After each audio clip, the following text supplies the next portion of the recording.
یہ قرآن اب بھی تم ایسے محسوس کرو کہ جیسے تمہارے دل پر نازل ہو رہا ہے۔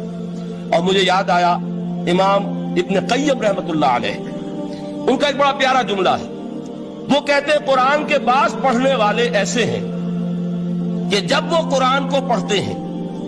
تو یوں محسوس کرتے ہیں کہ قرآن مصحف میں لکھا ہوا نہیں ہے، ان کے اپنے دل کے اوپر کندہ ہے، دل کے اوپر سے پڑھ رہے ہیں، یعنی اتنی کامل مطابقت وہ محسوس کرتے ہیں، اپنی فطرت، ہیومن نیچر اور قرآن کے اندر اتنی مطابقت ہے، اس طرح وہ ٹیلی کرتے ہیں ایک دوسرے کے ساتھ کہ محسوس ہوتا ہے کہ وہ کتاب ان صفحات میں لکھی ہوئی نہیں ہے بلکہ لوح قلب پر لکھی ہوئی ہے کہ جہاں سے وہ انسان اسے پڑھ رہا ہے۔ تو پہلی بات تو قرآن مجید کی آیت کے حوالے سے اس پہلو سے ہمارے سامنے آئی کہ جو تاثیر ہے ذات ربانی کی تجلی کی، وہی تاثیر ہے اس قرآن مجید کی، بشرطے کہ ہمارے دل جو ہیں